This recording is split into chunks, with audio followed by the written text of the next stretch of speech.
Assalamu alaikum. Research starts with the research problem and research gap. In the research process, we have, after the problem, identifying the problem and the research gap from the literature, then we draft a research question or multiple questions.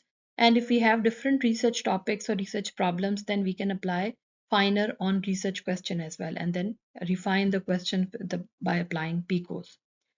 That research question is discussed in another video, then you can go and watch that video as well. Research hypothesis, then research objectives, then research variable. These variables are actually the attributes, characteristic that we are interested to measure. And then there is classification of the variables according to scale of measurement and the relationship. Then study design, study population, ethical consideration, data collection tool, questionnaire or performer which we are going to use in our study. Then data collection plan and procedure is laid down, and a data entry plan or the data coding sheet is developed, and report generation plan is developed, and analysis plan is developed. IRB approval is taken after doing the write-up of the proposal, and then the research can be pilot tested if required, and sometime pilot testing is done before IRB approval, and the results are discussed in IRB. Execution of research or the data collection is the next phase, and then there is thesis writing, manuscript writing, or scientific writing for any purpose. And then there is submission of that report, and there is dissemination of finding either through manuscript writing, publishing in a journal, or through presenting it in a oral or poster presentation in a conference. The basic key concepts in research involves research problem, research gap, research question, hypothesis, objective. What is the difference between all? In subsequent videos, you are going to learn about the differences. So today we are focusing on research problem and research gap. What is research problem? And are all problems researchable? And how to support the problem with research gap in literature? And where to find researchable problems, and how to prioritize multiple problems. So starting with the researchable problem. A problem is anything that is creating an issue, or anything that is unresolved. That is a problem. But a researchable problem means any discrepancy between what is and what should be. There is a standard, and what exactly is going on. For example, what quality of care is currently there in a hospital, and what should be. So this discrepancy is a researchable problem. When there is two or more solution to a problem, that problem is researchable. And when there are two or more answers to a problem, or and you don't know to what extent which answer is true or which solution is true, then in that case, that problem is also researchable. So what is research gap? We have different types of gaps. Evidence gap, knowledge gap, practical knowledge gap, methodology gap, empirical, theoretical, or population gap. These are the commonly used gaps. Evidence gap, I will take one example, that is of COVID. In COVID-19 in 2020, when it was first introduced in the population, there was evidence gap.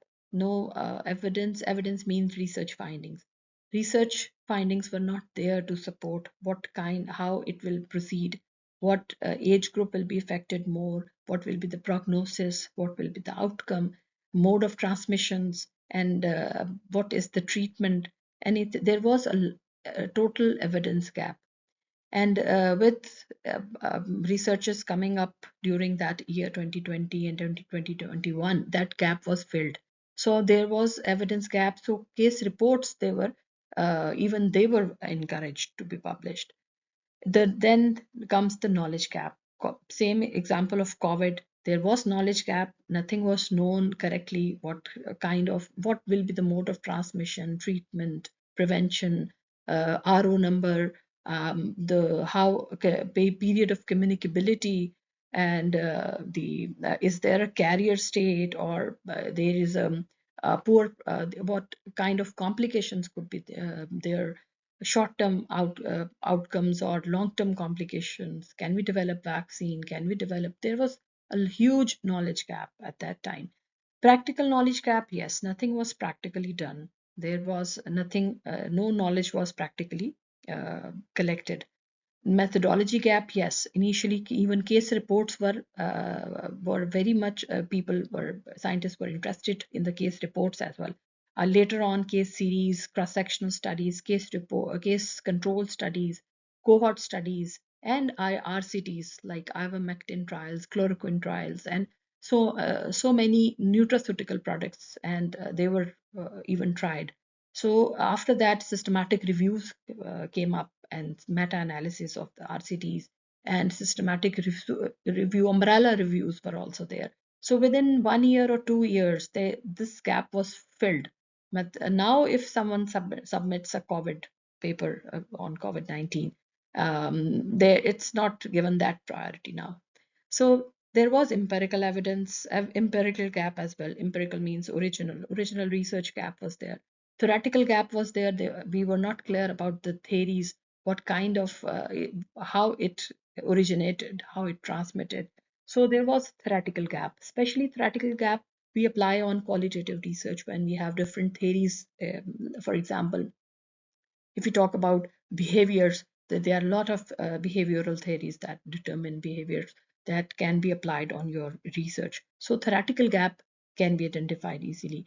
Population gap. If the same study was not previously conducted on this population, and the outcome of the study in which you are interested and literature shows that study was not conducted in your population, and you can justify that the outcome will be influenced, the outcome is influenced by the demographics, by the immunity level, genetic makeup, by the socio-economic and political, geopolitical factors, operating ethnic factors, ethnic differences can affect the outcome of the study, then you can say, yes, there is population gap.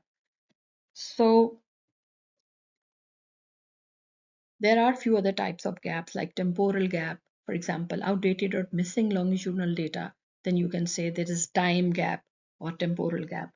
For example, effective policy E was studied in 2010, but not in post-pandemic era. So there is a justification for doing that. There is a gap. In contextual gap, limited research in specific settings. For example, in this specific area, it may be in a specific healthcare setting. It is done on community, but not in a tertiary care hospital. Maybe done in clinics, not in a tertiary care hospital. That can be a contextual gap as well. But for example, for intervention F was tested in urban hospital, but not in low resource setting. That is an example of contextual gap. Conflict gap, there is contradictory findings in existing literature. In that case, like example will be study G reports benefit H, while study I finds no significant effect. So in that case, you see there is contradictory findings in literature, and you can use this as a gap. That will be called a conflict gap. So how to identify research gap and where to identify research gap? If you check literature reviews, you can note if there is unanswered question in discussion sections of the papers. Discussion section is very important. The last two paragraphs of discussion, if they are usually mentioning unanswered question, which even this research was unable to answer, which is mentioned in that paper. So from here you can get unanswered question, or from the limitations of the study, and from the recommendation for future researchers. So this is very important to find where we can find the research gap. So, but look for the latest papers. Systematic reviews, they are very important. I always try to use systematic review to identify research gap. I look for the line like further research is needed, or there is contradictory findings, or there is insufficient evidence from RCTs, or statements like that. So systematic reviews, they are very good in that way, and it's usually the conclusion mentions this kind of statement. If you read even the conclusion, you can get the idea of research gap. Meta-analysis, but the systematic review should be latest as well. Meta-analyses. Check heterogeneity in result. If there is heterogeneity, there is a need for further research. Even they also conclude if there is heterogeneity, the conclusion will be stating that there is a need for further RCTs. Expert consultation, yeah, discuss unresolved issues with field specialist, with the experts, and you will get identify the research gap. Making the concept of research gap more clearer, I would like to take this example exploring cardiologist perceptions and acceptance of artificial intelligence in clinical decision making. So this is a qualitative research. For that, I have made a research gap matrix. You can see how the gaps are identified. These are the identified gaps, and these are the studies. And this is my last one, is my study.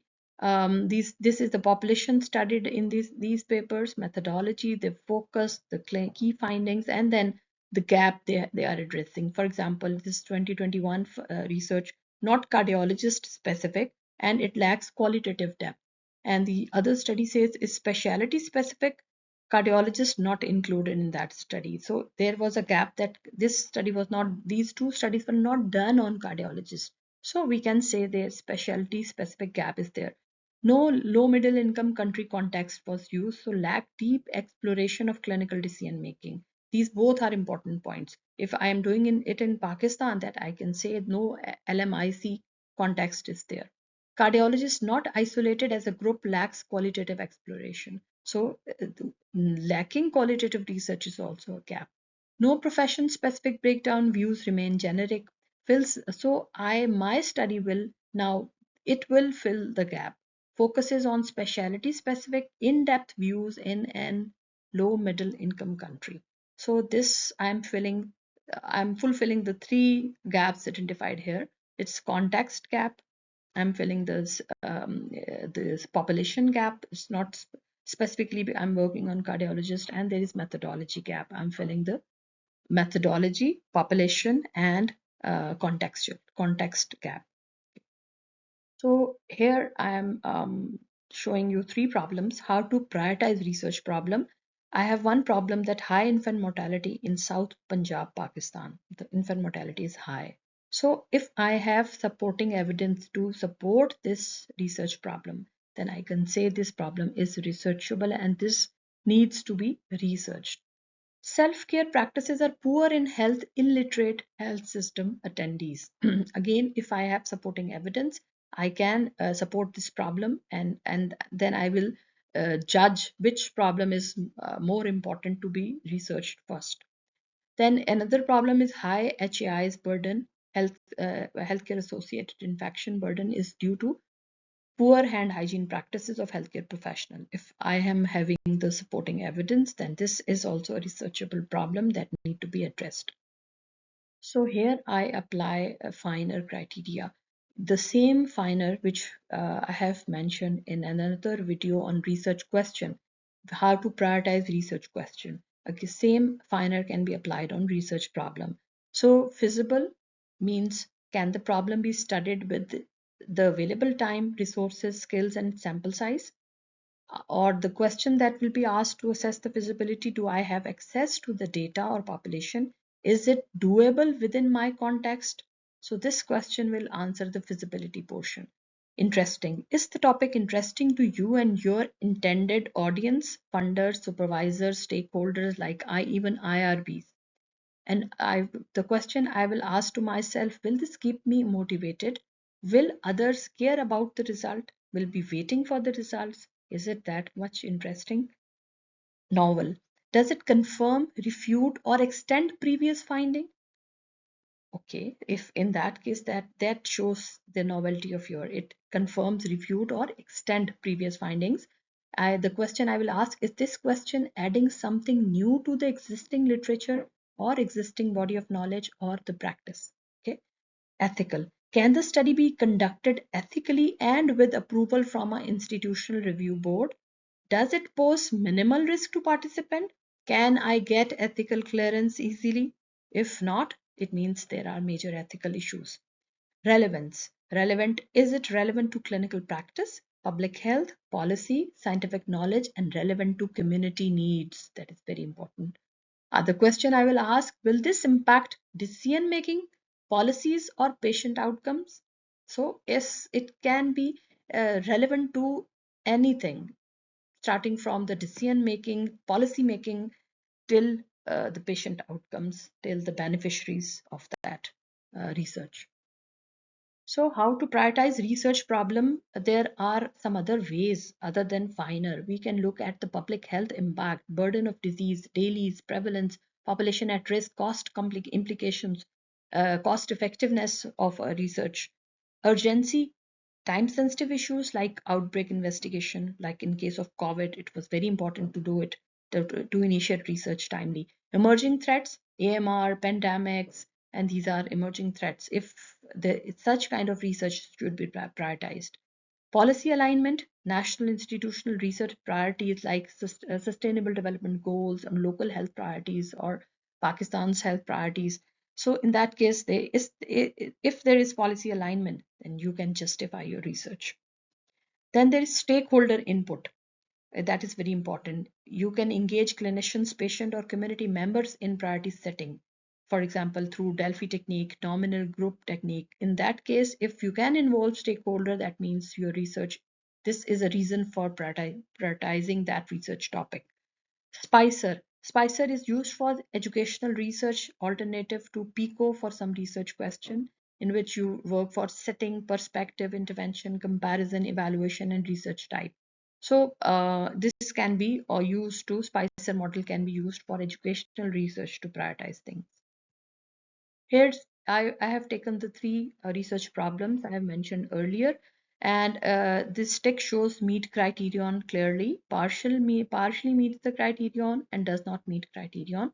So in feasible finer, I have used finer to check which to prioritize among these three problems. And you can see the remarks. This is high priority, could explore health system gaps, access issues, maternal education. So these are the priority areas. This is very high priority topic. And moderate to high priority, impactful for patient empowerment strategies, that was about health literacy or self-care practices. So it was moderate to high priority when I was talking about high infant mortality. Comparing these two topics, this is of high priority. If you can find time to read all this. The third one is HAI. It's also high priority, institutional relevance and policy impactful.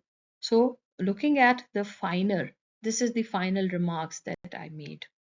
So this is an example of applying finer.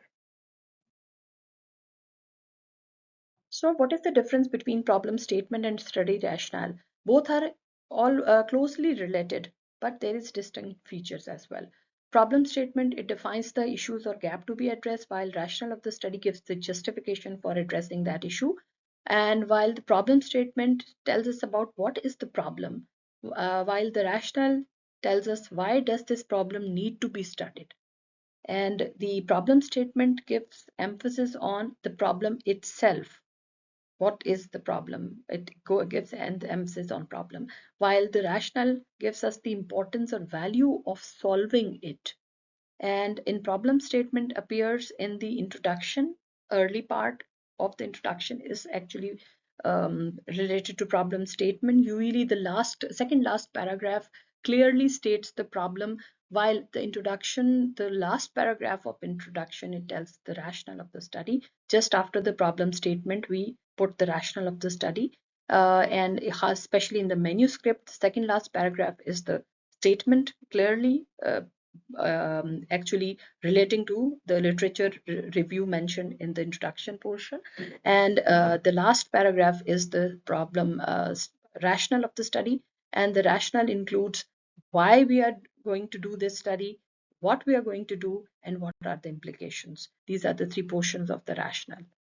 So thank you very much.